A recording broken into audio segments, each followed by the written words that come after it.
रसिक वाचक नमस्कार. मंचातर्फे आजच्या 97व्या सत्रात श्री सुनील विनायक परांजपे यांचे स्वागत आहे. त्याचप्रमाणे सर्व रसिक वाचकांचे स्वागत आहे. श्री सुनील विनायक परांजपे यांचा व्यवस्थापन क्षेत्रात प्रदीर्घ अनुभव आहे. त्यांचे अंतरंग व्यवस्थापनाचे पुस्तक प्रसिद्ध झाले आहे. त्याचप्रमाणे त्यांनी संगीत भूषण पंडित राम मराठे आणि पंडित फिरोज दस्तूर यांच्यावर चरित्रग्रंथाचे लेखन केलेले आहे. त्यांचं साहित्य, संगीत, नाट्य, चित्रपट यांचा गाढा अभ्यास आहे. या विविध क्षेत्रात त्यांनी मुसाफिरी केलेली आहे.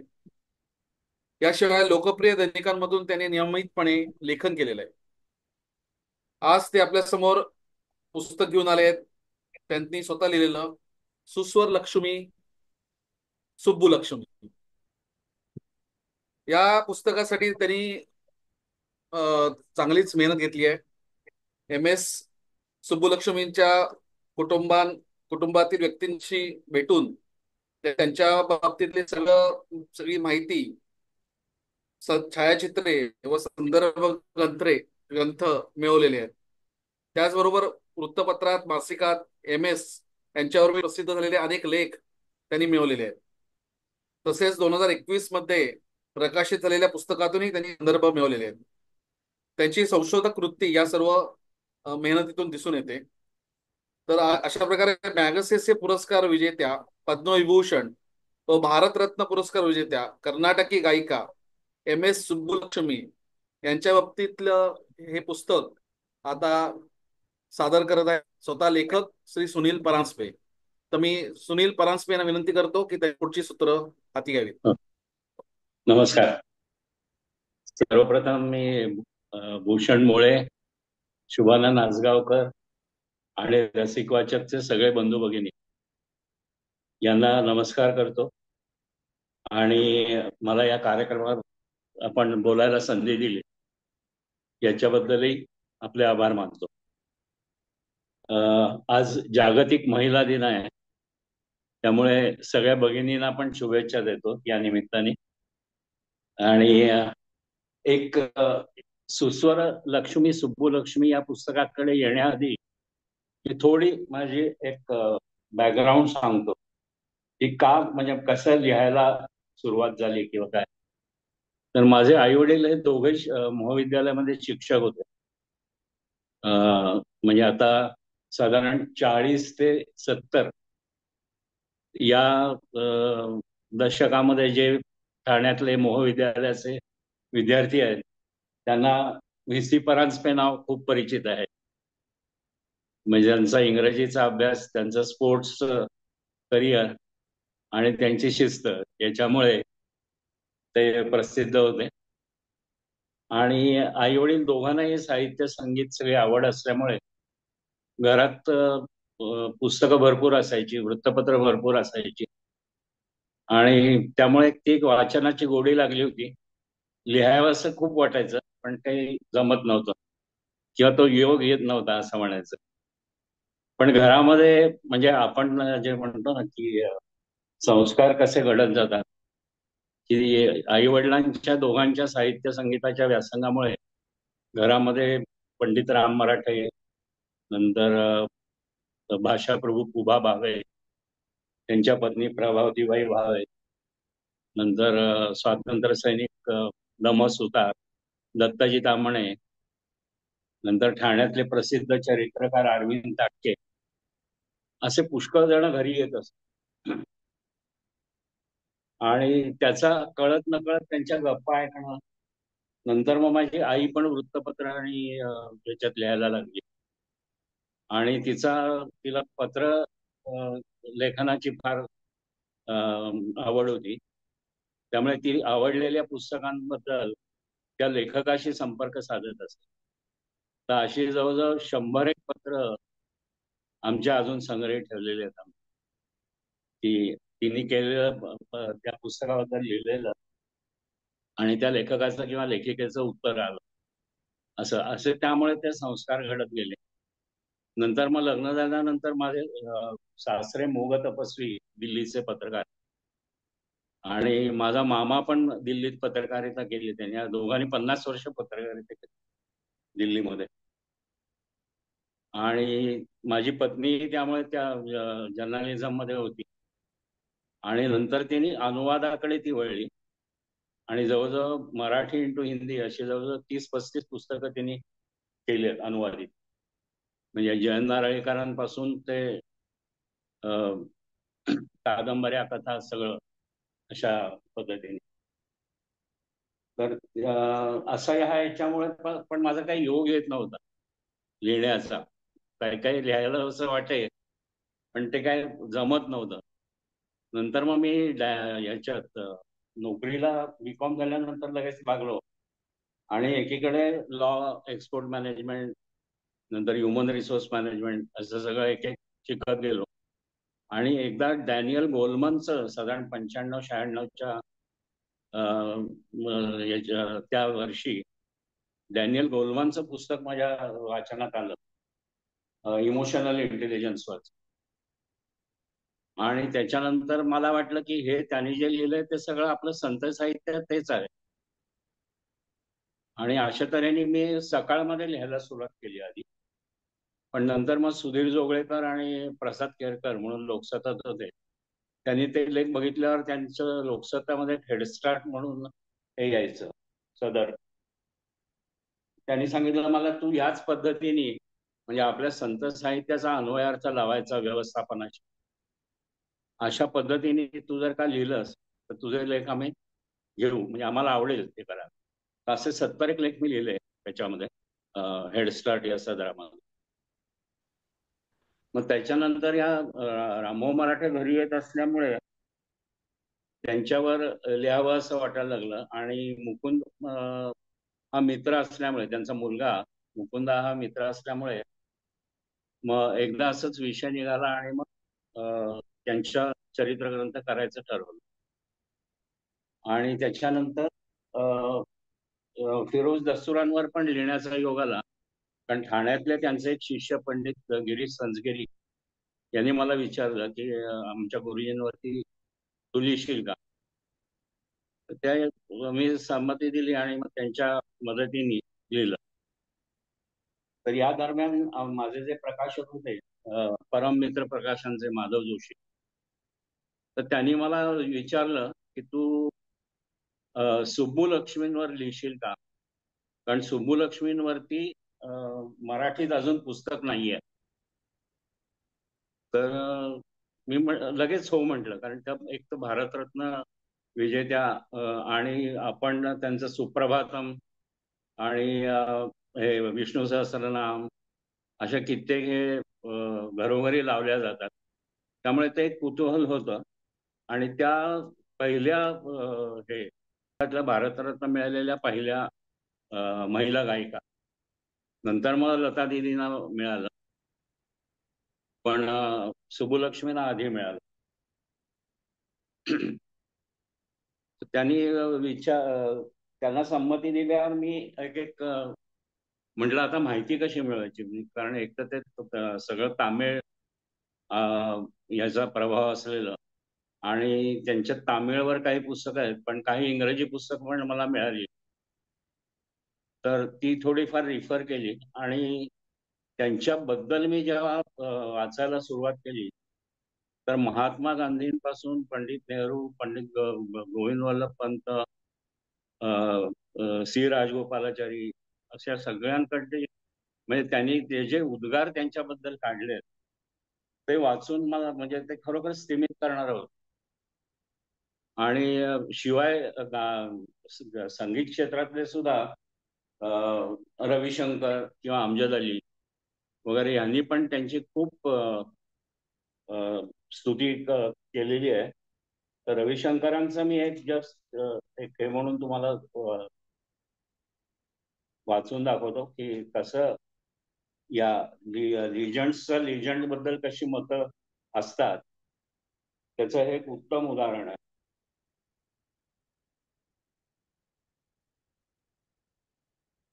रविशंकरांनी लिहिलं होतं की she was a goddess and I don't say this like just another fan. Hindustani classical artists found an audience in southern India only because of performance patronized by the royals before independence. With MS, it was a different case. She built that bridge across like no other South Indian musician did. Though many of us did not understand the nuances of the languages she sang in, it would be impossible to say that we were not swept off our feet by her voice and her devotion. म्हणजे रविशंकरांनी सुद्धा इतकं सुंदर लिहिलंय. नंतर अमजद अली खानाने एक master on masters असं पुस्तक एक लिहिलेलं आहे. त्याच्यात त्यांनी सुब्बालक्ष्मीवर फार अतिशय सुंदर लिहिलेलं आहे. नंतर APJ अब्दुल कलाम यांनी तर सांगितलं होतं की मला 2 स्त्रियांकडनं मला नेहमी स्फूर्ती मिळाली. एक म्हणजे माझी आई आणि दुसरी मदर ऑफ म्युझिक सुब्बलक्ष्मी. हे सगळे एक एक एक एक त्यांचे अभिप्राय वाचल्यावर मला फार मोठी जबाबदारी आपण घेतली, ती पेलता येईल की नाही असं वाटायला लागलं. आणि नंतर मग मी इतर शोधायला लागलो की कुठे काय मिळतंय. तर त्यावेळेस माझा एक भाचा परीक्षित गोपटे आणि त्याची पत्नी हे दोघं चेन्नईत होते. तर त्यांना मी सहज फोन करून म्हटलं की अरे वा, असं असं मला माहिती हवी आहे. तर म्हणजे योगायोग असा की त्याची जी पत्नी होती नमिता, तिच्या भावाच्या वर्गात हे तंजावरचे जे राजे होते सरफोजी राजे भोसले, त्यांच्या वंशातले प्रतापसिंह राजे भोसले म्हणून तिच्या भावाच्या वर्गात होते. आणि त्यांची आणि अम्माजींच्या नातवाची चांगली ओळख होती. त्यामुळे त्यांनी ती मला ओळख करून दिली. आणि नंतर मग श्रीनिवासन त्यांचं नाव, अम्माजींचं नातू, त्यांच्याशी माझा व्हॉट्सअप आणि फोन वगैरे इतर हे चालू झालं. पण मी म्हटलं हे काय खरं नाही, म्हणून बंगलोरला जायला पाहिजे त्याच्यासाठी. तर मग मी आणि माझी पत्नी दोघं आम्ही बंगलोरला जाऊन 8-10 दिवस राहिलो. आणि अतिशय साधी फॅमिली, म्हणजे ते मला हॉटेलवर घ्यायला येत असत रोज.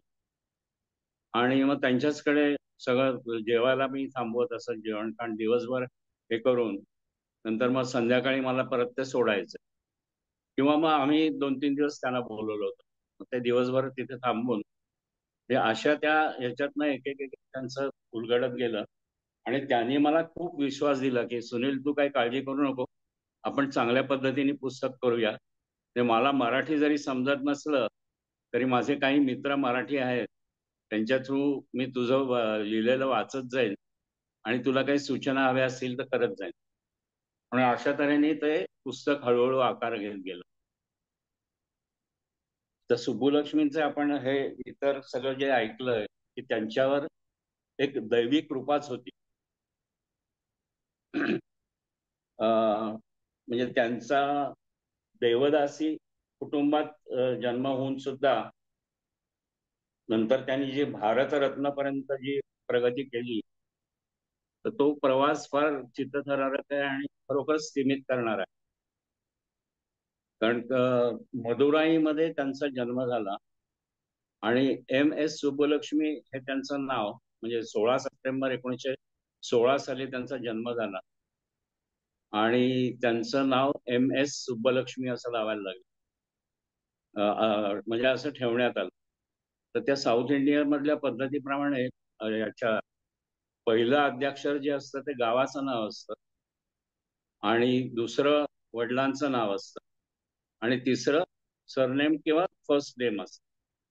तर MS सुब्बलक्ष्मी म्हणजे मदुराईला त्यांचा जन्म झाल्यामुळे मदुराई आणि मधलं S म्हणजे षण्मुखा वादिवू, म्हणजे हे त्यांच्या आईचं नाव, जी एक अत्यंत उत्तम वीणावादक होती.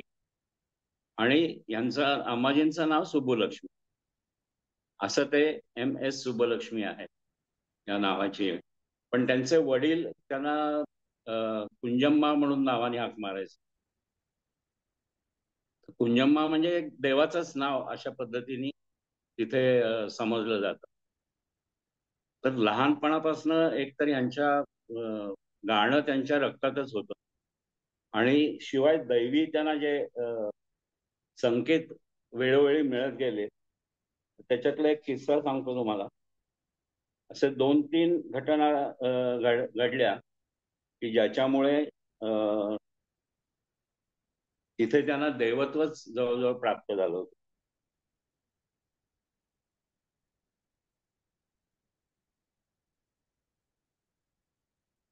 तिथे मदुराईला मीनाक्षी मंदिर प्रसिद्ध आहे. तर त्यांची आई नेहमी घेऊन जायची त्यांना मीनाक्षी मंदिरामध्ये. तर त्यावेळेला सगळी गर्दी, गडबड, गोंधळ, आणि ही लहानशी मुलगी आपली एक दिवस रेंगाळत रेंगाळत जात होती. तेवढ्यात एक साधू त्यांना भेटला आणि या कुंजम्माला बघितल्यावर तो एकदम ओरडला की जरा थांब थांब. आणि त्यांनी एक मोरपीस काढलं आणि हळुवारपणे तिच्या गालावर फिरवलं.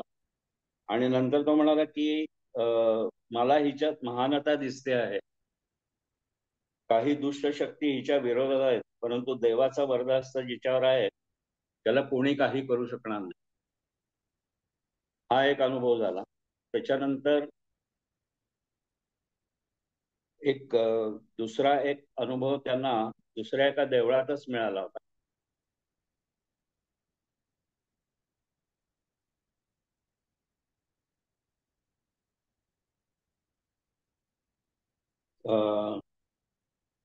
तिरुचेंदूर म्हणून तिथे ते कुटुंब सगळं देवदर्शनाला गेलं होतं. देवदर्शनानंतर सगळे ते भारावून गेले होते आणि सगळे नंतर परत आले. त्याच्यानंतर काही दिवसांनी कुंजम्मा सकाळी उठली आणि बघतो तर काय, स्मितहास्य करणारा देव तिच्या डोळ्यासमोर उभा होता आणि एक हात उंचावून आशीर्वाद देत होता. आणि अम्माजीने ते पुढे एका गाण्यात पण प्रकट केलेलं आहे.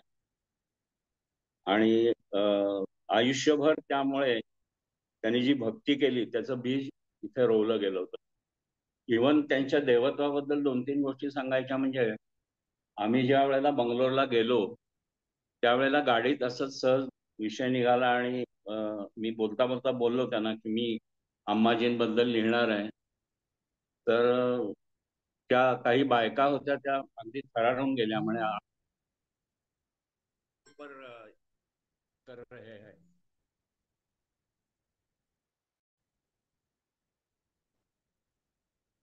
देवीबद्दल तुम्ही लिहिताय, तुम्हाला यश लाभो. अशा प्रकारे म्हणजे इव्हन कॉमन तळागाळातल्या लोकांमध्ये सुद्धा ते अम्माजी म्हणून इतक्या प्रिय होत्या. नंतर असाच एक अनुभव त्यांच्या नातवानी मला सांगितला. एकदा या बंगलोर मधल्या काही ठिकाणी चोऱ्या होत असत. तर त्यांची मोडस ऑपरंडी अशी होती चोरांची की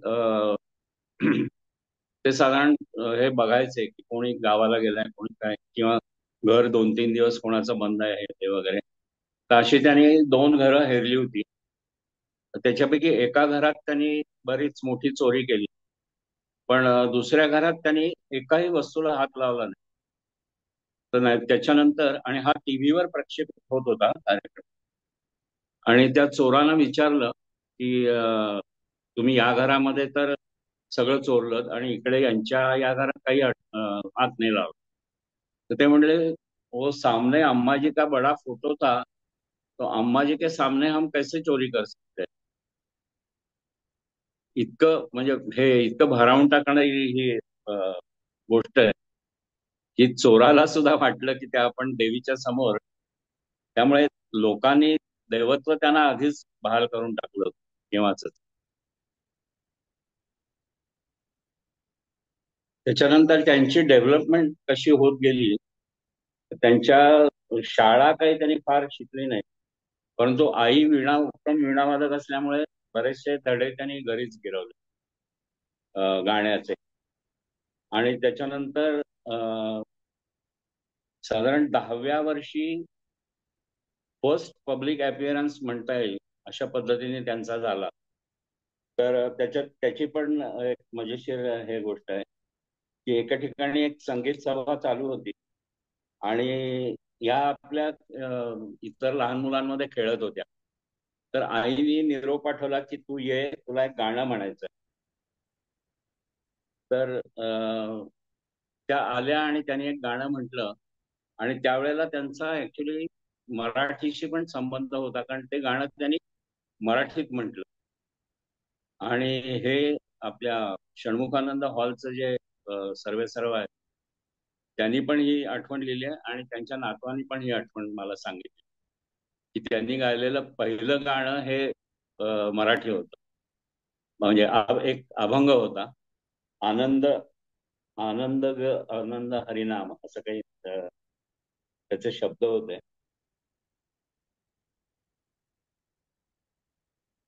आणि नंतर 13व्या वर्षी त्यांची पहिली रेकॉर्ड निघाली. ते कार्तिकेय म्हणून जो देव आहे त्याच्या याच्या त्याच्या प्रित्यर्थ ती म्हटली गेलेली ती रेकॉर्ड ती अजूनही उपलब्ध आहे, आपल्या युट्यूबवर उपलब्ध आहे. कोणाला इंटरेस्ट असेल तर ते ऐकता येईल आपल्याला.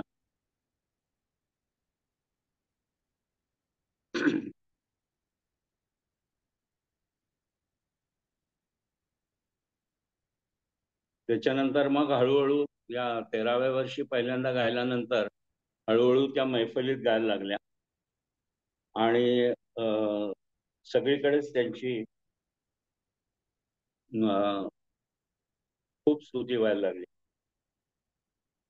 ते त्यांचे शिष्य त्यांचे गुरु जे होते ते सेमांगुड्डी श्रीनिवासा अय्यर म्हणून पुढील काळामध्ये त्यांना बरंच शिकवलं त्यांनी गाणं.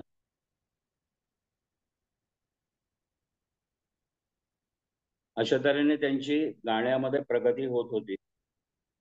आणि त्याच्यानंतर दुसरं ते आपले पंडित विष्णू दिगंबर पलुसकरांच्या परंपरेतले गायक पंडित नारायणराव व्यास यांच्याकडे त्या नंतरच्या काळात शिकायला आल्या हिंदुस्थानी संगीत. कारण हिंदुस्थानी संगीताची भावप्रणवता आहे ती त्यांना भावली. म्हणजे हे खरं तर त्यांचं द्रष्टेपण आहे की म्हणून मग ते पंडित नारायणराव व्यास यांच्याकडे मुंबईत येऊन त्या राहिल्या आणि त्या जवळजवळ 1.5 वर्ष शिकल्या त्या. तर आता 31 जानेवारी जो प्रकाशन समारंभ झाला त्याच्यात मी पंडित विद्याधर व्यासांना बोलवलं होतं आणि त्यांनी त्यांच्या काही आठवणी सांगितल्या की त्या कशा म्हणजे भक्ती संगीत कसं त्यांनी घरोघरी रुजवलं. रागदारी संगीत म्हणजे पंडित विष्णू दिगंबर पलुसकरांची जी हे काय म्हणायचं कल्पना होती की रागसंगीत हे घराघरामध्ये पोचलं पाहिजे.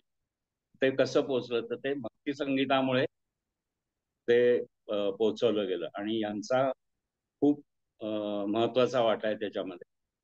कारण आपण कुठेही गेलं तरी आज सुब्बलक्ष्मींचं कुठचं ना कुठचं तरी भजन म्हणा किंवा स्तोत्र म्हणा असं ऐकायला मिळतं. आणि हे इथे नाही तर इव्हन परदेशातही बरेचसे जे स्थायिक झालेले लोक आहेत आपले त्यांच्याकडेही मी बघितलं की अगदी रोज नियमाने ते ऐकलं जातं किंवा म्हटलंही जातं.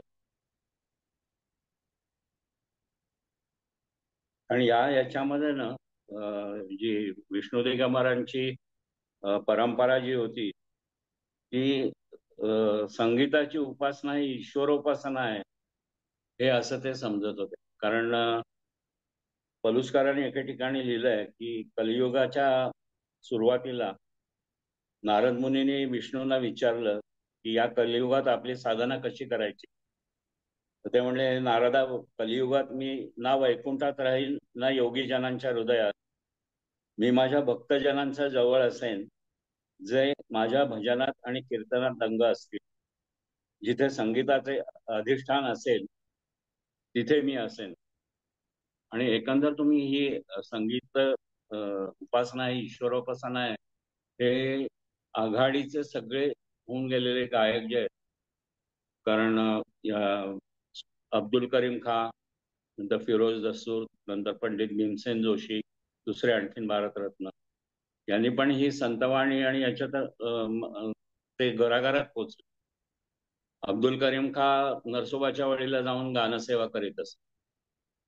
असे प्रत्येक इवन हे भीमसेनजी पण कुठे कुठे जाऊन संगीत सेवा करीत असत. शिवाय हे पंडित राम मराठेही करत असत. म्हणजे एकंदर ही ईश्वरोपासना आहे असं अंबाजींनी ठरवलं आणि त्याप्रमाणे त्या हळूहळू गात गेल्या. त्याच्यानंतर साधारण अशा प्रकारे त्यांचं हे संगीताचं शिक्षण चालू होतं आणि मैफिलीतली गाणी पण सुरू होती. पण नंतर एक त्या जेव्हा 20 वर्षाच्या झाल्या तेव्हा एक नवीन पर्व त्यांच्या आयुष्यात सुरू झालं. पण त्या देवदासी असल्यामुळे यांच्या आईच्या डोक्यात अंबाजींच्या भविष्याबद्दल विचार चालू झाले आणि एकीकडे तर त्या अलौकिक गायिका बनण्याच्या मार्गावर होत्या आणि एक छोट्या कुंजम्माचं एका सौंदर्यवतीमध्ये रूपांतर झालेलं होतं. तर देवदासीच्या परंपरेप्रमाणे त्यांनी तिथे चेट्टियर म्हणून एक घराणं आहे, तिथे एक श्रीमंत उद्योजकाच्या कुटुंबातील एकाची निवड त्यांच्या आईने केली होती आणि त्याप्रमाणे त्यांना सांगितलं होतं अंबाजींना की आता असं असं त्या कुटुंबात तुला जायला लागेल, आपण देवदासी असल्यामुळे. तर ते त्यांना काही पसंत नव्हतं. तर त्याच्यानंतर त्यांनी एक मनाशी निश्चय केला की त्या ज्या दिवशी हे सांगितलं त्या दिवशी रात्री कोणालाही न सांगता, आईला आणि त्यांना एक लहान भाऊ आणि बहीण होती, कोणालाही न सांगता त्या मद्रासला जाणाऱ्या गाडीत बसल्या आणि तिथे कारण मद्रासमध्ये त्यांचे प्रोग्राम होत असत त्यामुळे काही लोक त्यांच्या ओळखीचे झाले होते. तर म्हणून त्या मद्रासला उतरल्यावर एका त्या व्यक्तीकडे गेले. पण ती व्यक्ती म्हणाली की मी काय हे मला हे जमणार नाही की तू इथे राहणं, कारण माझी पत्नी पण आहे इकडे. तर म्हणून ते त्यांना टी सदाशिवम या व्यक्तीकडे घेऊन गेले. हे टी सदाशिवम म्हणजे पुढे जे यांचे पती झाले आणि त्यांच्या एकंदर सगळं त्यांचं करिअरच त्यांनी कसं घडवलं किंवा कसं शेवटपर्यंत त्यांना साथ दिली, तर ते हे टी सदाशिवम यांच्याकडे ते घेऊन गेले. टी सदाशिवम हे अतिशय म्हणजे काय म्हणायचं फायर ब्रँड आपण ज्याला म्हणू तसं व्यक्तिमत्व होतं. ते पण ऑलरेडी मॅरिड होते, त्यांना 2 मुली होत्या आणि त्यांची पत्नी खरी या दुसऱ्या बाळंतपणासाठी माहेरी गेलेली होती. पण तरी सुद्धा त्यांनी सांगितलं की तू इथे राहा, काही हरकत नाही. आणि त्याच्यानंतर मग खूप मोठं हे झालं वादळ इकडे मदुराईच्या घरामध्ये, यांच्या आईच्या घरामध्ये खूप मोठं वादळ झालं आणि त्यांनी यांच्या भावाला, अंबाजींच्या भावाला चेन्नई मद्रासला पाठवलं आणि नंतर मग तिथे खूप कडवटपणा आलं, कडाक्याची भांडणं झाली, कटुता निर्माण झाली. पण सदाशिवम हे खूप फर्म होते आणि त्यांनी सांगितलं काही नाही, की इथेच राहील. आणि त्याच्यानंतर त्या जवळजवळ 4 वर्ष तिथे राहिल्या. या दरम्यान सदाशिवम यांची जी पत्नी होती तिचं काही निधन झालं आणि नंतर मग 4 वर्षांनी म्हणजे 1940 साली त्यांनी लग्न केलं. ते स्वतः तामिळ ब्राह्मण आणि या देवदासी, त्यामुळे तेव्हाही खूप विरोध झाला. त्याची दखल विशेष कोणी घेतली नाही की कारण देवदासी असल्यामुळे, म्हणजे तो त्यांच्यासाठी खूप कठीण काळ होता. पण सदाशिवम हे फर्म असल्यामुळे त्यांनी पूर्णपणे त्यांना साथ दिली. याच्यामध्ये सदाशिवम यांच्याबद्दल नेहमी आक्षेप काही जणांनी घेतला होता की त्यांच्यामुळे म्हणजे त्याच्यात त्यांनी असं म्हटलंय, पुष्कळ लोकांचा असा गैरसमज आहे की माझ्या संपर्कामुळे सुब्बुलक्ष्मींना प्रसिद्धी मिळाली, पण ते खरं नाही. त्यांच्यातील गुणांमुळे त्यांना प्रसिद्धी मिळाली. कारण हे टी सदाशिवम एक मोठे स्वातंत्र्य सैनिकही होते आणि त्यामुळे महात्मा गांधी, जवाहरलाल नेहरू, सी राजगोपालाचारी यांच्याशी त्यांचे चांगले संबंध होते. पण तेच बऱ्याच लोकांनी असा आक्षेप घेतला होता की यांच्या मोठ्या मोठ्या ओळखी असल्यामुळे त्यांनी यांना म्हणजे थोडा एक आपण म्हणतो ना की गॉट अन एज ओव्हर अदर्स, तर तसं काही नाही. पण त्यांच्या अंगभूत गुणांनीच त्यांनी ती प्रसिद्धी मिळाली. पण हे सदाशिवम हे स्वातंत्र्य सैनिक तर होतेच, पण यांनी तिथे त्यांनी एक साप्ताहिक पण सुरू केलं, कारण ते उत्तम लेखक आणि संपादक होते. आणि त्यांनी कल्की या नावाचं एक तामिळ मासिक सुरू केलं होतं. त्यामुळे मग त्यांना कल्की सदाशिवम या नावाने ते ओळखले जायचे. तर या स्वातंत्र्य सैनिकाबरोबरच ते एक पत्रकारही होते, लेखकही होते, संपादकही होते आणि एक अत्यंत झंझावाती व्यक्तिमत्व होतं. त्याच्यात मी म्हटलंय, आणि या अंबाजी अगदी विरुद्ध टोकाच्या, पण म्हणतात ना की विरुद्ध टोकाची जी माणसं असतात ती एकत्र येतात. कारण मी असं म्हटलंय त्याच्यात, सदाशिवम म्हणजे झंझावात, सदाशिवम म्हणजे दाहकता, सदाशिवम म्हणजे असीम देशभक्ती, सदाशिवम म्हणजे स्वदेशाभिमानी, आणि सदाशिवम म्हणजे निर्भयता. त्याचवेळी संगीत जगाचा कानोसा घेण्याच्या एका स्वाभाविक अंतःप्रेरणेने त्यांनी अंबाजीमधील मर्यादित सांगीतिक मर्यादित नाही, अमर्याद सांगीतिक प्रतिभा ओळखली होती.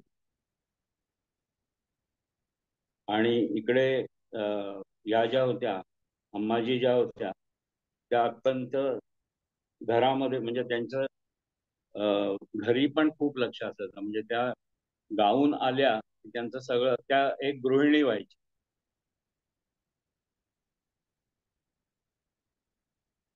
तर इथे पुढे मी असं म्हटलं होतं, सदाशिव आणि अंबाजी म्हणजे उत्तर ध्रुव आणि दक्षिण ध्रुव, आणि नेहमी विरुद्ध टप्पे एकमेकांना आकर्षित होतात. सदाशिवम म्हणजे वर्चस्व गाजवणारा, अंबाजी म्हणजे आज्ञाधारकता. सदाशिवम म्हणजे आव्हान घेणारा, संधीचा योग्य फायदा घेणारी सतर्कता. तर अंबाजी म्हणजे राजकारणाची समज पण त्यात रस नसलेली अत्यंत सरळमार्गी स्त्री. अंबाजींचे जीवन म्हणजे फक्त संगीत आणि संगीत, आणि त्यांच्या गाण्यातून भक्ती हा एकच ध्यास असे. सदाशिवम यांना फायर ब्रँड असं संबोधलं जायचं, तर अंबाजी म्हणजे शांतता. त्याच्यानंतर सदाशिवम यांच्याशी लग्न झाल्यानंतर त्यांच्या डोक्यात अशी कल्पना आली की त्यांनी चित्रपट करावे. आणि ते स्वतः लेखक असल्यामुळे चित्रपट कथा लिहिणं वगैरे याच्यात त्यांना खूप रस होता. अंबाजींनी मोजून 5च चित्रपट केले, पण ते अत्यंत गाजले.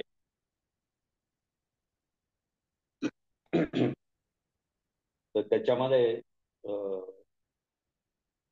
एक आहे सेवा सदनम म्हणून आहे, नंतर शकुंतला हा एक चित्रपट होता.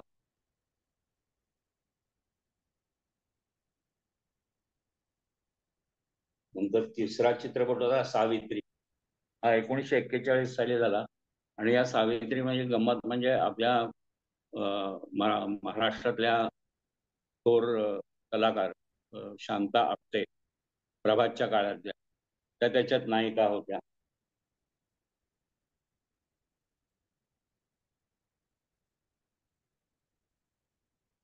आणि त्यांचा सर्वोच्च यश देणारा चित्रपट म्हणजे म्हणजे त्यांना राष्ट्रीय आणि आंतरराष्ट्रीय प्रसिद्धी मिळाली, तो चित्रपट म्हणजे मीरा. मीराच्या याच्याबद्दल असं सांगितलंय की मीरा जेव्हा म्हणजे अजूनही तो आपण युट्यूबवर बघितलात ना तर तुम्हाला हे मिळेल की सरोजिनी नायडूंनी त्याची इंट्रोडक्शन करून दिलेली आहे. म्हणजे सिनेमाच्या आधी सरोजिनी नायडूंचं एक छोटंसं भाषण त्यांनी केलेलं आहे.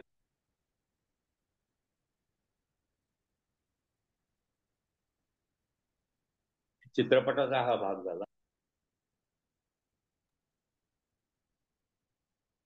त्याच्यानंतर त्यांचं आणखीन एक महत्वाचं पुढच्या काळातलं कार्य म्हणजे त्यांची चॅरिटी. म्हणजे त्या चॅप्टरला मी नाव दिलंय गाता गळा देता हात. त्याच्या म्हणजे 1944 साली गांधीजींनी त्यांना सांगितलं होतं, म्हणजे सदाशिवमना सांगितलं होतं की कस्तुरबा मेमोरियल फंडामध्ये पैसे उभारण्यासाठी तुम्ही काही कार्यक्रम करा. तर त्याच्यात त्यांनी 5 मोठे कार्यक्रम केले होते त्या काळामध्ये. आणि हे सगळे त्याचे कस्तुरबा मेमोरियल फंडाला ते सगळे दिले गेले पैसे. यांनी स्वतःकडे काही हे केलं नाही. अशा प्रकारे खूप त्यांनी चॅरिटीचं हे आणि कुठेही परत न सांगता. त्याच्यानंतर एक नियतीने एक कठोर परीक्षेचा क्षण त्यांच्या आयुष्यात आणला. ते म्हणजे 1962 साली त्यांची आई तिचं निधन झालं. तर ती सदाशिवम आणि त्यांचे अजिबात संबंध नसल्यामुळे त्या काही जात नव्हत्या, पण आईची आठवण सतत त्यांच्या मनात असायची. म्हणजे मॅगसेसे अवॉर्ड म्हणा किंवा भारतरत्न अवॉर्ड ज्या वेळेला मिळालं त्यावेळेला त्यांनी आईचा आवर्जून उल्लेख केला होता. कारण त्या पळून गेल्यामुळे एक तर ते संबंध सगळे बिघडलेले होते, पण तरी त्यांचं प्रेम होतं त्यांच्यावर, आईवर अतिशय प्रेम करायचे. आणि नंतर मग त्यांचे परदेश दौरे पण सुरू झाले, युरोपमध्ये, अमेरिकेमध्ये. त्याची सगळी माहिती दिलेली आहे. नंतर त्यांचा त्यातल्या एखाद्या आणखीन एक त्यातल्या एखाद्या दौऱ्याबद्दल सांगितलं तरी चालेल. हो चालेल ना. त्यांचा एक महत्वाचा त्यांच्या दौऱ्यातला भाग म्हणजे 1966 साली त्यांना युनायटेड नेशन्सनी आमंत्रित केलं होतं गाण्यासाठी, 1966 साली.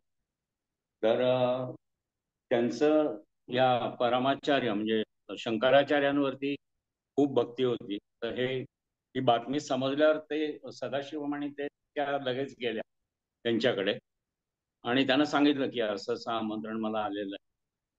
आणि ते म्हणाले, छान आनंद झाला त्यांना. ते म्हणाले जा तुम्ही जरूर जा. आणि म्हणे आणखीन एक सांगू का, या कार्यक्रमात गाण्यासाठी मी एक छोटं भजन तुम्हाला जर का लिहून दिलं तर तुम्ही गाल का. तर या अतिशय खुश झाल्या. त्यामुळे अरे आणखीन काय पाहिजे, तुम्ही जर का स्वतः लिहून देणार असाल. आणि अशा शंकराचार्यांची फार कृपा होती त्यांच्यावर, त्यामुळे त्यांनी ते मैत्री भजत हे जे कदाचित आपण ऐकलं असेल काही जणांनी किंवा बऱ्याच जणांनी, तर ते त्यांनी लिहून दिलं. म्हणजे ते आपल्या पसायदानासारखं आहे की त्याच्यात विश्वकल्याणाची अपेक्षा केलेली आहे आणि लढाया होऊन देऊ नका, एकमेकांचे चांगले वागा वगैरे, असं ते भजन आहे. तर आता ते गायचं ठरवल्यावर आता ह्याला चाल कोण देणार. तर त्यांनी सदाशिवम म्हणाले की वसंतराव देसाईंकडे जा तुम्ही, म्हणून त्यांच्या असिस्टंटला सांगितलं. मग ते इकडे आले, वसंतराव देसाईंना भेटले. त्यांनाही खूप आनंद झाला की जी आंतरराष्ट्रीय कीर्तीची गायिका आपल्याकडे येणार आहेत. मग ते रीतसर त्यांनी बोलवलं, त्यांनी तालमी केल्या. आणि याच्यातला एक चांगला भाग म्हणजे वसंतराव देसाईंचे पुतणे, जे स्वतः प्रोड्युसर डायरेक्टर विकास देसाई म्हणून पण नाव ऐकलं असेल, जो विनोद खन्नाचा शक म्हणून एक पिक्चर 76-77 ला आला होता, त्याचे ते निर्माता दिग्दर्शक होते. आणखीनही बऱ्याच त्यांच्या फिल्म्स आहेत की ज्याच्यात त्यांनी लेखनही केलंय, दिग्दर्शनही केलंय. ते आणि अरुणा राजे म्हणून त्या दिग्दर्शक जोडी त्यांनी पुष्कळ. आणि film and television institute of इंडियामध्ये ते रेग्युलर लेक्चरर वगैरे होते. तर त्यांना मी कॉन्टॅक्ट केलं नंतर. तर त्यांनी अतिशय प्रेमाने मला खूप माहिती दिली, त्यावेळेचे फोटो दिले आणि त्यांनी मला एक पत्र पण दिलं की कसं कसं हे घडत गेलं. ते पत्रही पुस्तकात छापलेलं आहे मी. त्यांच्या याचा हा त्यांच्या आंतरराष्ट्रीय याचा एक फार मोठा भाग होता. म्हणजे युनायटेड नेशन्सनी बोलवणं म्हणजे फार मोठा हे होता, मान होता त्यांना. आणि म्युझिक डायरेक्टर वसंतराव देसाई म्हणजे काय पाहिजे आणखी. म्हणजे त्यांचा जो महाराष्ट्राशी वेळोवेळी संबंध आला ना, तो पण त्याच्यात या पुस्तकात अधोरेखित केलाय मी, की अल्लादिया खानात ते अंबाजी कशा भेटल्या होत्या. नंतर गुलाम अली खानी हे सुस्वर लक्ष्मी, सुब्बुलक्ष्मी हे त्यांनी नाव दिलं, बडे गुलाम अली खान. नंतर त्यांच्या शताब्दी जेव्हा झाली, जन्मशताब्दी, त्यावेळेला षण्मुखानंद हॉलने फार मोठा कार्यक्रम, आठवडाभराचा कार्यक्रम केला. आणि षण्मुखानंद सभागृहामध्ये एक doctor M S Subbulakshmi auditorium म्हणून त्यांनी तयार केलंय आणि त्यांचं सगळं ठेवलेलं आहे त्याच्यामध्ये. आणि इव्हन त्यांचा एक अर्ध पुतळाही तिथे ठेवलेला. या मैत्रीण भजतेचे आणखीन एक वैशिष्ट्य सांगायचं म्हणजे सदाशिवमनी वसंतराव देसाईंना चेक दिला होता त्यांचं मानधन म्हणून. आणि वसंतराव देसाई बरेच दिवस झाले पण तो काही एनकॅश झाला नव्हता. तर सदाशिवमना वाटलं की काय आपण कमी पैसे दिलेत की काय त्यांना, काय प्रॉब्लेम आहे. म्हणजे त्यांना ती असं अस्वस्थ झाले होते. म्हणून त्यांच्या मित्राला त्यांनी वसंतरावांकडे पाठवलं. तर ते मग असे अगदी विचारायला लागले की काय आमच्याकडनं चूक झाली का, तुमचं मानधन कमी दिलं गेलं का किंवा काय. तर वसंतराव फक्त हसले आणि त्यांना घेऊन गेले देवघराशी त्यांच्या. आणि तो चेक त्यांनी फ्रेम करून ठेवला देवघरामध्ये. त्यामुळे हा एवढा मोठा क्षण आहे की सुब्बलक्ष्मींनी मी म्युझिक दिलेलं गाणं म्हणावं आणि ते आंतरराष्ट्रीय स्तरावर जावं, हा फार मोठा बहुमान आहे. तर हा मी एनकॅश करणार नाही, ही आठवण विकास देसाईंनी पण सांगितली मला. आणि आता रिसेंटली जेव्हा मला वाटतं डिसेंबरमध्ये त्यांचा 49वा हे झाला, स्मृतिदिन झाला वसंतरावांचा. त्यावेळेलाही ती गोष्ट विकास देसाईंनी सांगितली. हा एक त्यांच्या आंतरराष्ट्रीय याच्यातला फार मोठा क्षण होता. आणि बाकी युरोपमध्ये त्यांचे 2-3 दौरे झाले. शिवाय त्यांना यांनी युनिव्हर्सिटी ऑफ सदर्न कॅलिफोर्निया त्यांनी पण त्यांना आमंत्रित केलं या युनायटेड नेशन्स मध्ये त्यांचा प्रोग्राम झाल्यानंतर. तर हे आंतरराष्ट्रीय याचे आणखीन एक हे सांगतो आपण की त्यांना स्टँडिंग ओवेशन म्हणजे इतका वेळ दिलं गेलं. रशियामध्ये ती गोष्ट घडली की त्यांचं गाणं संपवून त्या बाहेर पडेपर्यंत लोक उभे राहून टाळ्या वाजवत. म्हणजे भाषा जरी समजत नसली तरी आपण म्हणतो ना, या हृदयीचे त्या हृदयी कसं जातं, ही भावना जी आहे. किंवा रविशंकरांनी पण ते म्हटलं होतं की आपल्याला ती भाषा जरी समजली नाही, अर्थात बरंचसं त्यांचं संस्कृतमध्येही आहे पण काही तामिळ पण आहेत भजन, पण ते जरी समजलं नाही तरी त्या इथे कुठेतरी आपल्याला काळजाला आपण म्हणतो ना, हृदयाला हात घालणारा असा तो स्वर्गीय आवाज त्यांचा होता.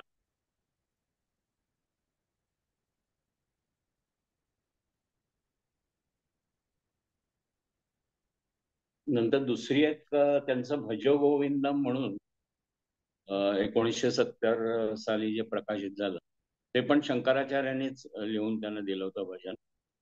आणि ते त्यांनी एका राग मालिकेत बसवलेलं होतं. त्यामुळे त्याच्या 8-10 कडवी आहेत. त्याच्यामध्ये प्रत्येक ह्याच्यात तो वेगवेगळा राग आहे आणि शेवटचं कडवं त्यांनी भैरवीत घेतलं. ते जवळजवळ 10-11 मिनिटाची ती रेकॉर्ड आहे.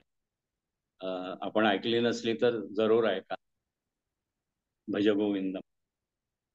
आणखीन एका याचा उल्लेख केलाय मी, श्री राजगोपालाचारी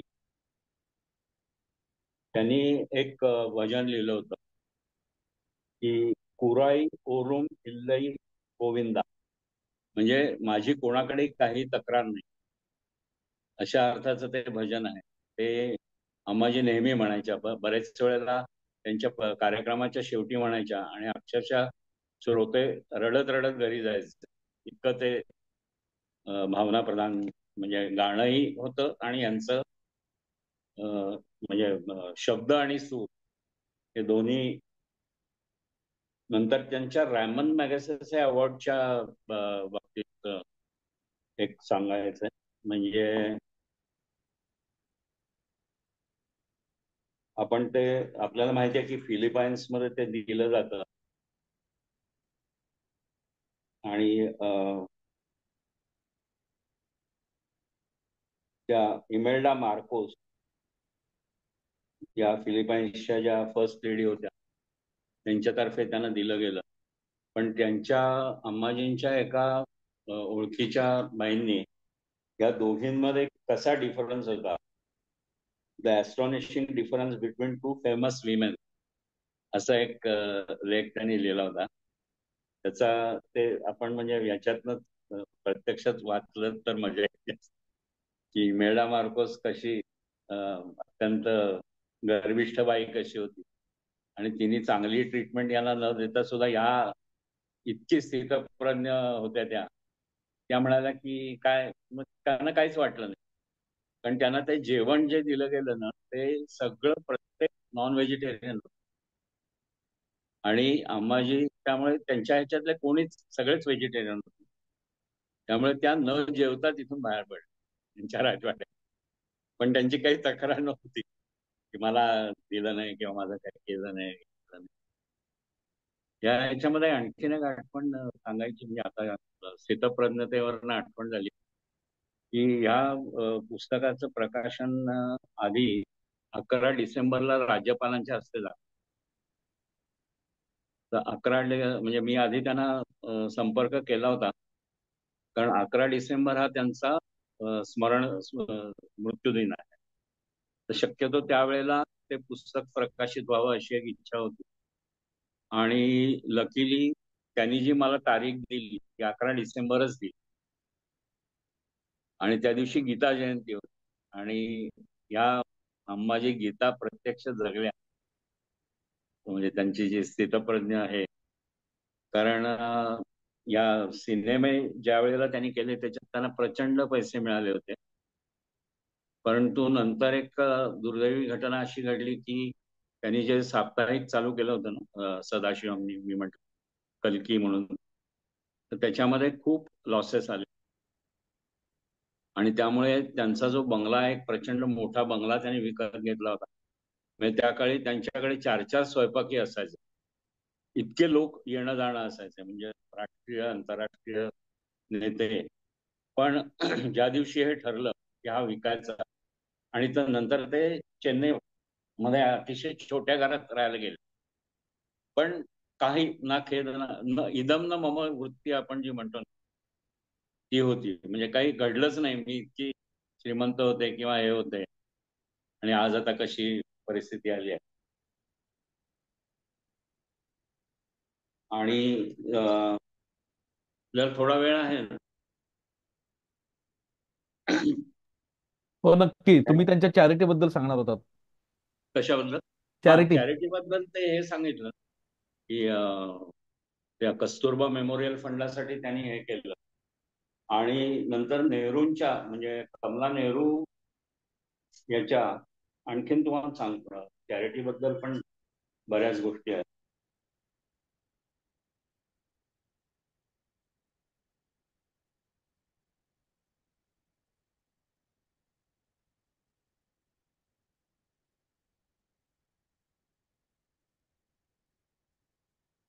भारतरत्न त्यांना कसं दिलं गेलं तर त्याच्यात त्यांनी हे म्हटलंय की कस्तुरबा मेमोरियल फंडासाठी अम्माजीने 1944 पासून कार्यक्रम करायला सुरुवात केली आणि शैक्षणिक, सामाजिक, वैद्यकीय, वैज्ञानिक आणि कलाविषयक संस्थांसाठी म्हणजे हे पुढच्या सगळ्या काळामध्ये साधारण 4 कोटी रुपयांपेक्षा अधिक रक्कम त्यांनी चॅरिटीमध्ये दिलेली होती. नंतर याच्या ज्या रॉयल्टीज वगैरे ज्या मिळायच्या ना त्या सुद्धा त्यांनी न घेता काही काही संस्थांना दिलेल्या होत्या.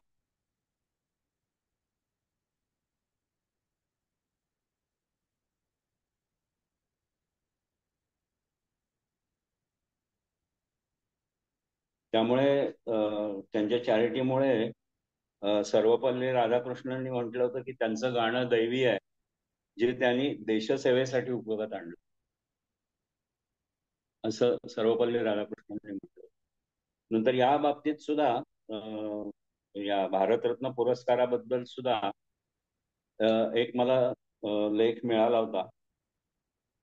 तर मी यांना त्यांच्या नातवाला संपर्क साधला आणि म्हटलं ही सगळी माहिती ह्याच्यात जी दिलेली आहे ती ऑथेंटिक आहे का? कारण कोणीतरी अधिकारी व्यक्तीने सांगितलं की ही माहिती बरोबर आहे, तरच म्हटलं आपण हे घेऊ, नाही तर हे काही घ्यायचं नाही. तर त्यांनी सांगितलं हो, ती बातमी खरी आहे, फक्त थोडीशी अतिशयोक्ती त्यांनी त्याच्यात केलेली आहे. तर ती टाळून मग ती बातमी तो लेख म्हणजे तो चॅप्टर मी केला.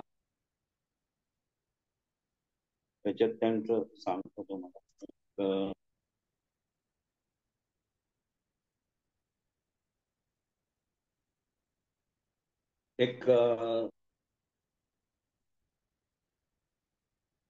एक निवृत्त IAS ऑफिसर होते, जे तिरुपती देवस्थानचे कार्यकारी अधिकारी होते, PVRK प्रसाद. त्यांनी एक हा लेख लिहिला होता, कहाणी एका चमत्काराची, जेव्हा भगवान विष्णू MS ची काळजी घेतात, असं त्या लेखाचं नाव आहे. तर त्याच्याबद्दल मी म्हटलं तसं की अम्माजींचं नातू श्रीनिवासन यांच्याशी मी बोललो. ते म्हणाले ही एक सत्य घटना आहे, फक्त लिहिताना थोडी अतिशयोक्ती त्यांनी केलेली आहे. तर त्याच्यात ती गोष्ट म्हणजे अशी दिली आहे त्यांनी की 1979च्या सुरुवातीला काची कामकोटी पीठमचे परमाचार्य चंद्रशेखर सरस्वती आणि पुट्टुपार्थीचे भगवान श्री सत्यसाईबाबा यांच्याकडून 2 अर्जंट टेलिग्राम मेसेजेस मला मिळाले आणि त्याच्यात असं म्हटलं होतं की प्रिय श्री प्रसाद, आपल्या संगीत विश्वातील MS सुब्बुलक्ष्मी आणि सदाशिवम सारखे पवित्र दाम्पत्य आज एका गंभीर आर्थिक संकटात सापडले आहेत. म्हणजे हे जो मी उल्लेख केला होता ना की त्यांचं ते सगळे लॉसेस झाले आणि त्याच्यानंतर ते अतिशय एका छोट्या घरामध्ये राहायला लागले. तर हा तो रेफरन्स आहे. आणि त्याच्यानंतर मग त्यांनी कसंही करून MS ना हे केलं, राजी केलं आणि त्याच्यानंतर त्यांनी काही अल्बम तयार केले, म्युझिकल अल्बम, की ज्याच्यात पहिल्यांदा कधी त्या ज्या भजनं वगैरे किंवा हे गायलेले नव्हते गाणी, ती त्याच्यात त्यांनी गायली. आणि त्याच्यात सुद्धा त्यांनी परत हे केलं की रॉयल्टी त्यांनी हेच केली, ह्याच्यात पुट्टुपार्थी आणि ह्याला जाईल अशी हे केली.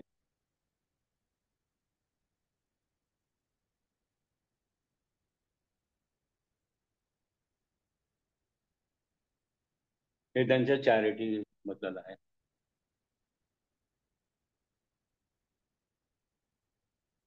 आणि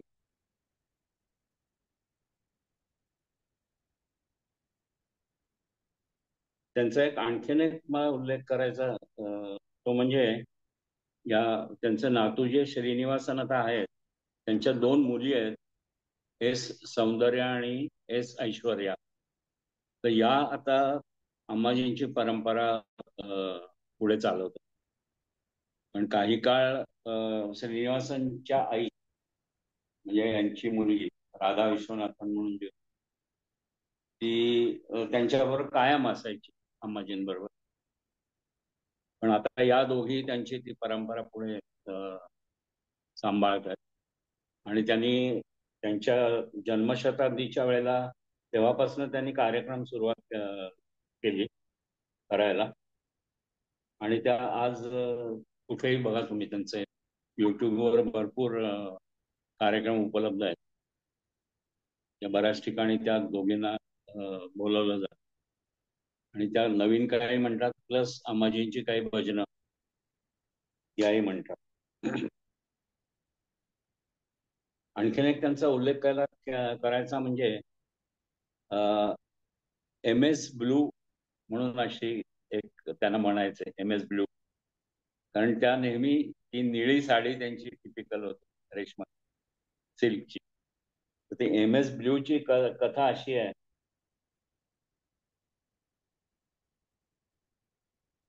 पण ते आधी माहिती नव्हतं. पण एका 2016 साली त्यांनी एकाने त्याच्याबद्दल प्रकाश टाकला होता.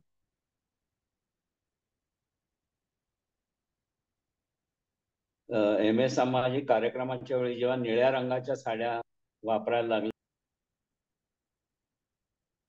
नंतर आणखीन एक त्यांची जे आपण दैवी कृपा जी आपण म्हणतो, त्याचं एक उदाहरण म्हणून सांगतो. 1930 म्हणजे अंबाजी फक्त जेव्हा 14 वर्षाच्या होत्या तेव्हाची ही घटना आहे. त्यांना टॉन्सिल्सचा त्रास सुरू झाला होता. तर तिथले प्रसिद्ध डॉक्टर चेरियन म्हणून होते, ENT स्पेशलिस्ट, त्यांच्याकडे त्यांना नेलं गेलं. तर डॉक्टर चेरियन म्हणाले की टॉन्सिल्सचा प्रश्न निश्चित आहे, पण अंबाजींच्या घशाला सुरी लावण्याचं अपवित्र काम मी करणार नाही. आश्चर्य म्हणजे कालांतराने तो प्रश्नच उरला नाही, कारण टॉन्सिल्स गायब झाल्या. डॉक्टर आश्चर्याने बघत राहिले. अंबाजी सुद्धा म्हणायच्या की वयाच्या 80व्या वर्षापर्यंत मला आवाजाचा काहीही त्रास झाला नाही. 2000 सालानंतर त्यांनी हळूहळू गाणं कमी केलं, पण ते विस्मरण होई त्याच्यामुळे.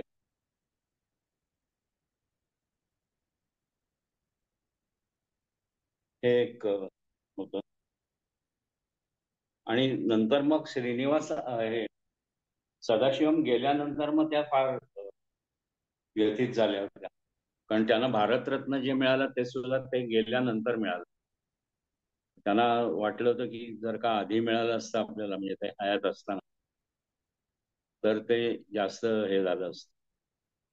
पण नंतर मग त्या हळूहळू थकत गेल्या. आणि नंतर त्यांच्या शेवटच्या याची मला श्रीनिवासांनी सांगितलं,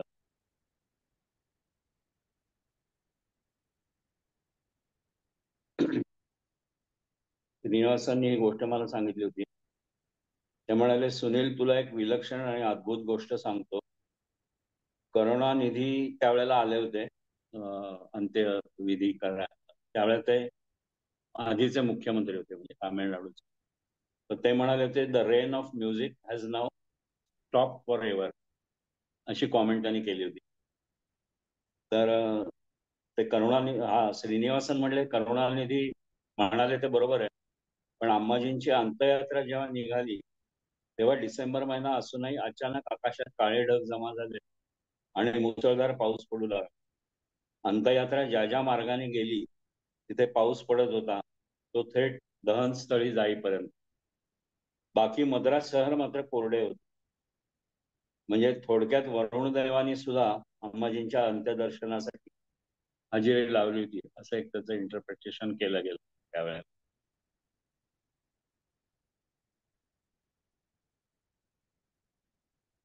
नंतर महाराष्ट्र, अंबाजी आणि महाराष्ट्राचा उल्लेख मगाशी केला की त्या याच्या आपल्या पंडित नारायणराव व्यासांकडे शिकल्या. नंतर पहिलं गाणं त्यांनी जे मराठी म्हटलं होतं, आणि मैत्री मजेदाचं म्युझिक वसंतराव देसाईंनी केलं होतं. नंतर मी त्यांच्या पंट्यांशी पण बोललो, कारण म्हटलं तुमची काय इम्प्रेशन्स आहे. कारण त्यांनी ती जी मोठी मुलगी आहे त्यांची, ती तशी लहान होती त्यावेळेला बरीच, या जेव्हा गेल्या.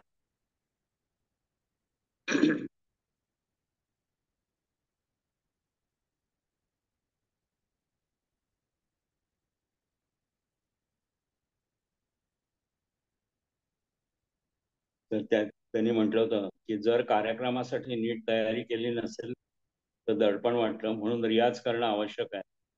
बाबा सुद्धा सांगतात की रियाज प्रामाणिकपणे आणि मनापासून करा. आजी आणि पणजीचं अंधानुकरण करू नका. तुमच्या गाण्यातून तुमचं व्यक्तिमत्व, तुमची शैली दिसली पाहिजे. दुसरं म्हणजे वारसा लाभल्याचं दडपण नाही वाटत, पण मी त्याकडे एक मोठी जबाबदारी आहे अशा दृष्टीने बघते. पणजी आजीचा वारसा म्हणजे रागाची आणि श्रुतींची शुद्धता, सफाईदार सादरीकरण, रागभावाचे परिपूर्ण दर्शन आणि काव्यातील शब्द आणि भाव श्रोत्यांपर्यंत विलक्षण पोहोचवण्याची विलक्षण हातोटी, असं त्या पंक्तींनी म्हटलेलं आहे.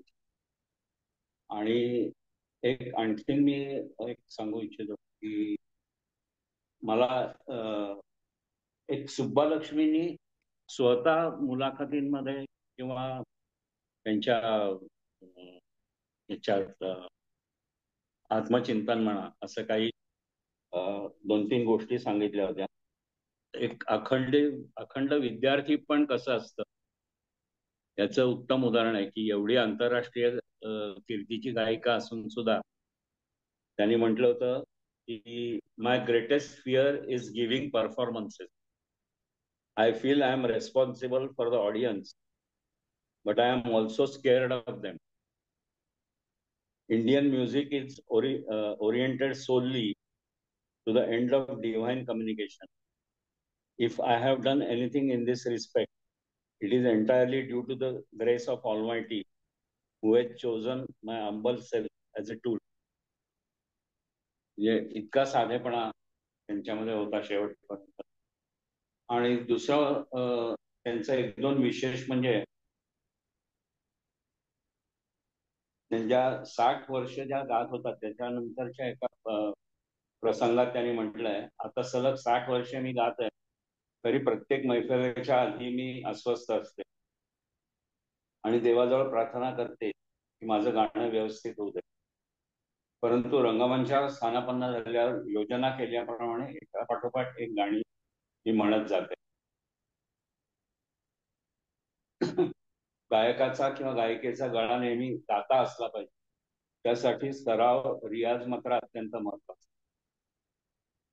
आणखीन त्या म्हणाल्या की 2 गोष्टी मी महत्वाच्या पाळत असते, त्या म्हणजे मी गाणार असलेल्या प्रत्येक गाण्याचा भावार्थ आधी समजून, आणि दुसरं म्हणजे गाण्यातील प्रत्येक शब्दाचा योग्य उच्चार करून गाणाऱ्या व्यक्तीने संगीतकार आणि श्रोता यातील दुवा असावे. हे त्यांचे काही वैशिष्ट्य तरी गाण्याची. नंतर दुसरं त्यांचं गुरुकुल पद्धतीवर फार विश्वास होता संगीताच्या बाबतीत. म्हणजे गुरुकुल पद्धतीने गाणं शिकणं हे केव्हाही चांगलं असं त्या नेहमी म्हणतात. त्या म्हणतात हल्ली सगळेच चांगले गातात, पण आज गुरुकुल परंपरा लोप पावत चालली आहे, त्यामुळे आजच्या संगीतात काही त्रुटी नजरेसमोर येतात. सध्याच्या वेगवान जगातील कदाचित गुरुकुल परंपरा जोपासणे कठीण जात असेल, तरीही महाविद्यालयात जे संगीत शिकतात त्यांनी एखाद्या विद्वान गुरुकडे किमान 4-5 वर्षे तरी शिकावे असे मला वाटते. मला माझ्या विद्वान गुरुजनांकडनं संगीतातील अनेक बारकावे खुब्या समजून घेता आल्या. त्यांच्याकडून मी पुष्कळ गाणी शिकले. परिपूर्णतेचा शोध तर अखंड सुरूच असतो आणि म्हणूनच मी अखंड विद्यार्थी होते आहे आणि राहीन, असं त्यांनी स्वतःच मनोगतामध्ये म्हटलेलं. नमस्कार सर. नमस्कार. मी मनीषा चव्हाण आणि रसिक वाचकची एक चांगली सदस्य आहे आणि आम्ही सगळे टीम वर्क आमचं असतं.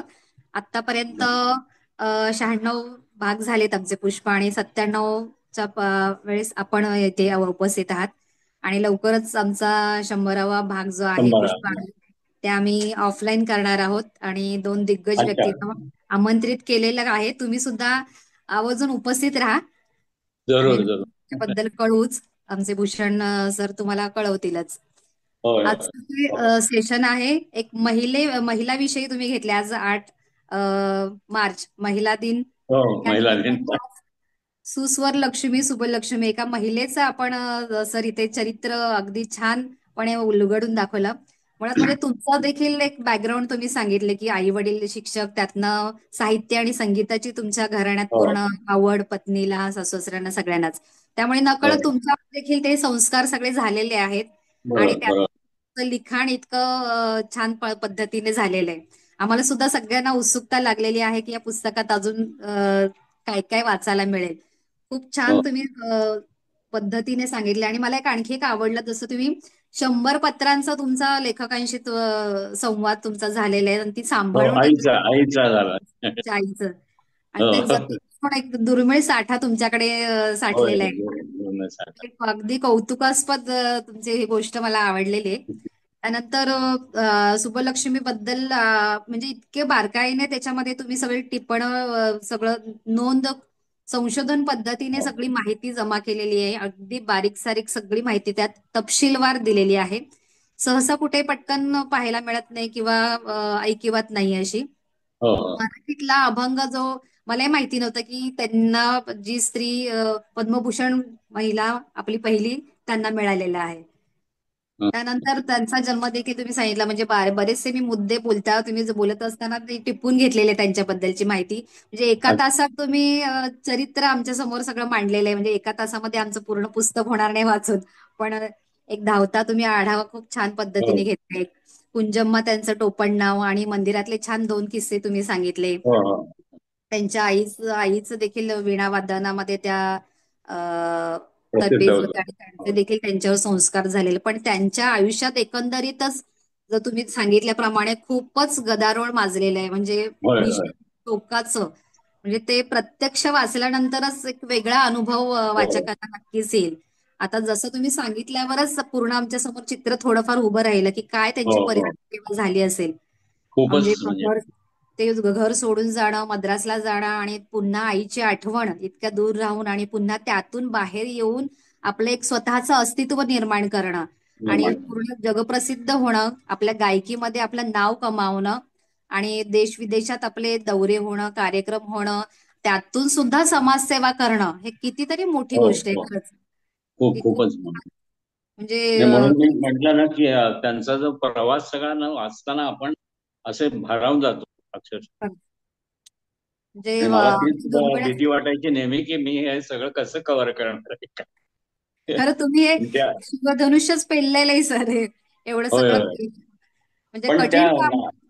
नातवाने खूप सहाय्य केलं त्यामुळे म्हणजे अक्षरशः तो मोठ्या भावासारखाच म्हणा उभा राहिला. म्हणजे चांगल्या म्हणजे हे लोकांची तुम्हाला हे साथ मिळाली, ही लिहून लेखनासाठी खूप लिहून मदत घेतलं झाली. गेलं असं असं मी म्हणेन. म्हणजे मी हे लिहिलं असं म्हणू नाही शकत.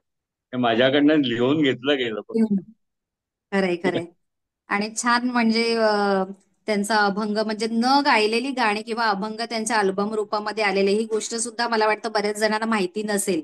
हो ही अशा दुर्मिळ म्हणजे माहीत नसलेल्या गोष्टी ह्या पुस्तकाच्या हो माध्यमातून वाचकांना नक्कीच पाहायला मिळणार आहे, वाचायला मिळणार आहे, ऐकायला मिळणार आहेत. आणि सामाजिक बांधिलकी देखील त्यांनी जपलेली आहे, यातून या सगळ्यातून कळते. पती बरोबर. निधनानंतर एक दुःखद म्हणजे त्यांच्या पती निधनानंतर त्यांना पुरस्कार जे मिळालेला आहे ते अतिशय हो दुःखद वाटतं. भारत. की एवढे त्यांनी स्ट्रगल केलेलं आहे, ते आपल्या माणसांसाठी काहीतरी त्यांच्या समोर झालं असतं तर आणखी वेगळं समाधान. होय आणि होय शेवटचं म्हणजे तुम्ही त्यांच्या निधनाच्या वेळेस अगदी वरुण राजाने हजेरी लावली, म्हणजे होय अ, होय. वेगळा म्हणजे योगायोग म्हणावा लागेल या सगळ्या गोष्टींना. खरंच आणि म्हणजे अब्दुल कलाम स्वतः त्यावेळेला आले होते. म्हणजे अच्छा. ते सांगायचं राहिलं मगाशी. म्हणजे काय झालं की यांची अंत्ययात्रा निघायची वेळ ठरलेली होती. हम्म. आणि म्हणजे प्रत्यक्ष श्रीनिवासांनीच मला सांगितलं की अरे सुनील, एक मोठी गोष्ट अशी घडली होती की ते ठराविक वेळेला त्यांना घेऊन जायचं असं ठरवलं होतं. तर आधी सकाळी कलाम साहेबांकडनं निरोप मिळाला होता यांना की मी येतोय, तुम्ही थांबा. पण काही कारणाने उशीर झाला त्या निघायला. तर मग परत त्यांनी कलाम साहेबांनी स्वतः यांना फोन केला की अरे असं असं मला उशीर होत आहे, तर तू थांबशील का थोडा. हम्म. तर यांनी मी म्हणे मी म्हणजे अतिशय त्यांना सांगितलं, खेदाने सांगू इच्छितो की आम्हाला थांबता येणार नाहीये. तर बरं म्हणाले. आणि नंतर अर्ध्या तासात फोन आला त्यांना की कलाम साहेब स्पेशल विमानाने एअरफोर्सच्या निघालेले आहेत. बापरे. आणि ते मग त्या ठरलेल्या वेळेच्या आधी ते तिथे पोचले. त्यांनी श्रद्धांजली वाहिली. कारण त्यांनी म्हटलंच होतं की मी 2 बायकांना मानतो, एक माझी आई आणि ही ही माझी आई संगीतातली. क्या बात आहे.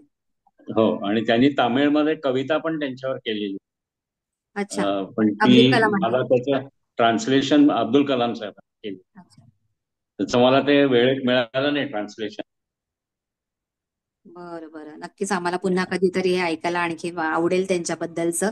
हो. आणि खूप छान पद्धतीने तुम्ही पूर्ण चरित्र आम्हाला उलगडून दाखवलं कमी वेळेमध्ये.